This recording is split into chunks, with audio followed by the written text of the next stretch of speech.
Hey everyone, in this tutorial, I'll show you how to create cinematic videos in Runway in 2026.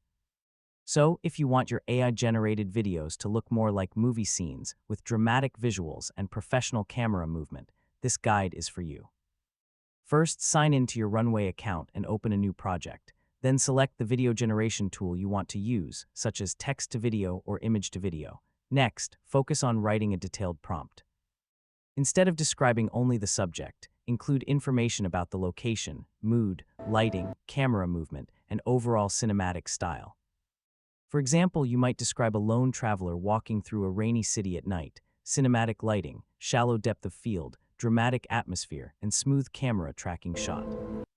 After that, include visual details that help create a film-like appearance. Terms such as cinematic, movie scene, professional filmmaking, realistic lighting, depth of field, and high-detail visuals can often improve results.